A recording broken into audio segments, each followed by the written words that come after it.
किस्सा है। जब पार्वती जी को उनके पिता हिमालय राज ने बताया कि उसका विवाह भगवान विष्णु के साथ तय हो गया है, तब पार्वती जी अपनी सारी सखी के पास जाकर विलाप करने लगी और अपनी सखी को सब बातें बता दी।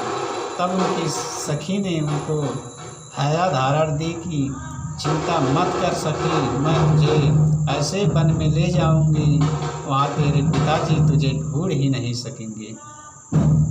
पार्वती की सखी उनको घोर वन में ले गई, यानी सखी ने पार्वती को हर लिया।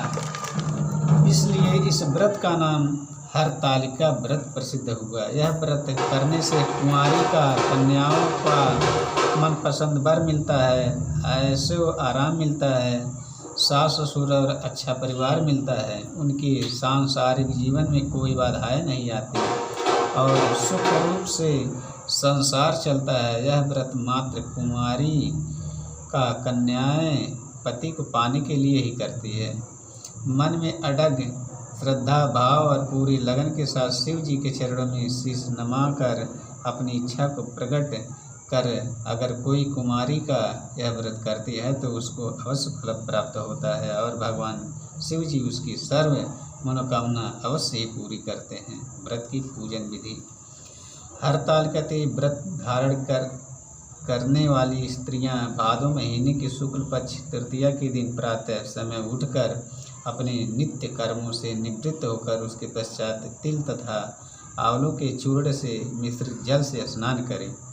उसके बाद पवित्र स्थान में और से चौक पूर कर केले के पान का मंडप बनाकर शिव पार्वती की पार्थिव प्रतिमा मिट्टी की मूर्ति बनाकर स्थापित करें।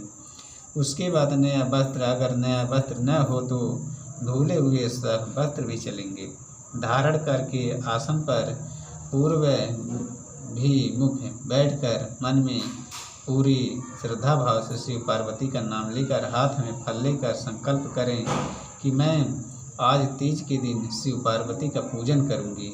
उसके बाद श्री गणेशाय नमः का उच्चारण करते हुए गणेश जी का पूजन करें।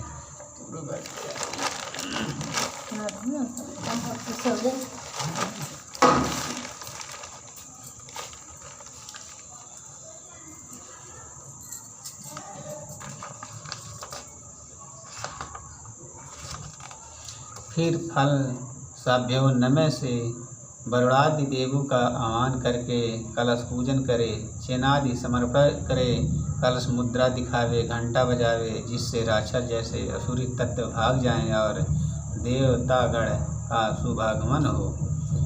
गंधच्छातादि से घंटा को नमस्कार करें, दीपक को नमस्कार करें, पुष्पों से पूजन करें, हाथ में जल लेकर पूजन सामग्री तथा अपने ऊपर डाल जल छिड़कें। इंद्र आदि अष्टलोकपालों का आह्वान करें एवं पूजन करें। इसके बाद अधर्य पाद गंगा जल से आचमन कराएं। शंकर पार्वती को गंगा जल से, दूध से, मधु से, दधि से, घृत से स्नान करा के फिर शुद्ध जल से स्नान कराएं। उसके बाद हर एक वस्तु अर्पण के लिए ओम नमः शिवाय कहकर जाए और पूजन करें।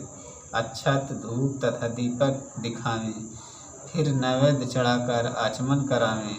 अनंतर हाथों के लिए उजटन अर्पण करें, सुपारी अर्पण करें, दक्षिणा भेंट करें, फिर पुष्पमाला चढ़ावें और नमस्कार करें। इस प्रकार के पंचोपचार पूजन से श्री शिव हरतालिका की प्रसन्नता के लिए हो कथन करें। फिर उत्तर की और निर्मल का विसर्जन करके श्री शिव हरतालिका की जय जयकार महाभिषेक करें। उसके बाद सुंदर वस्त्र समर्पण करें, यज्ञोपवीत धारण करावे, चंदन अर्पित करे, अक्षत चढ़ावे, सप्त धान्य समर्पित करे, हल्दी चढ़ावे, कुमकुम, मांगलिक सिंदूर आदि अर्पण करे, ताड़पत्र, भोजपत्र, कंठमाला आदि समर्पण करें। सुगंधित पुष्प अर्पण करें, धूप देवे, दीप जलावें, नैवेद्य चढ़ावें, मध्य में जल से हाथ मुंह धुलाने के लिए जल छोड़े और चंदन लगावें। नारियल तथा ऋतुफल अर्पण करें, तांबूल यानी पान, सुपारी चढ़ावें, दक्षिणा द्रव्य चढ़ावें, भूषाण दी चढ़ावें, फिर दीपारती उतारें, कपूर की आरती करें, पुष्पांजलि चढ़ावें। इसके बाद परिक्रमा करें और ओम नमः शिवाय इस मंत्र से नमस्कार करें।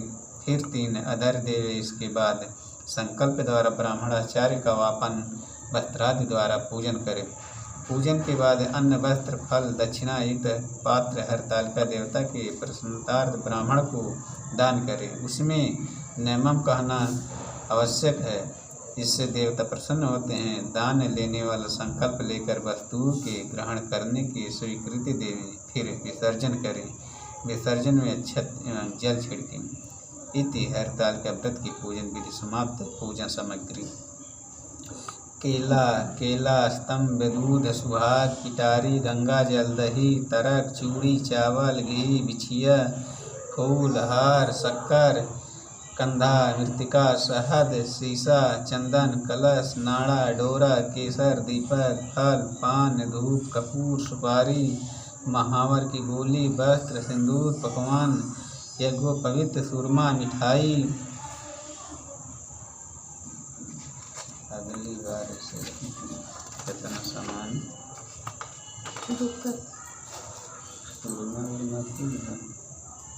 सुरमा या काजर रहे तब मान गए।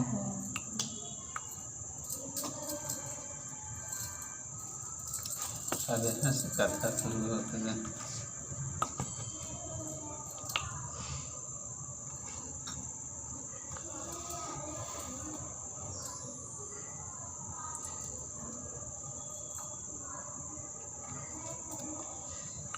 श्री परम पावन भूमि कैलाश पर्वत पर विशाल वट वृक्ष के नीचे भगवान शिव पार्वती सभी गणों सहित बागंबर पर विराजमान थे। बलवान वीरभद्र भृंगी श्रृंगी नंदी आदि अपने अपने पहाड़ों पर सदा शिव के दरबार की शोभा बढ़ा रहे थे। गंधर्व गण किन्नर ऋषि हर भगवान की विविधा अनुष्टुप छंदों में स्तुति गान स्वर आलापों से वाद्यों में संलग्न थे। उसी शुभ अवसर पर महारानी पार्वती जी ने भगवान शिव से दोनों हाथ जोड़कर प्रसन्न किया कि हे महेश्वर, मेरे बड़े सौभाग्य है जो मैंने आप सरीखे अर्धाग्नि पति को वरण किया।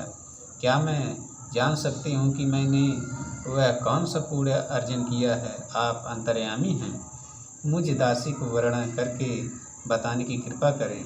महारानी पार्वती जी की ऐसी प्रार्थना सुनने पर शिव जी बोले, वरान ने तुमने यति उत्तम पुण्य का संग्रह किया था जिससे मुझे प्राप्त किया है। वह यति गुप्त व्रत है, पर तुम पर प्रकट करता हूँ। वह यह है कि भाद्रपद भादो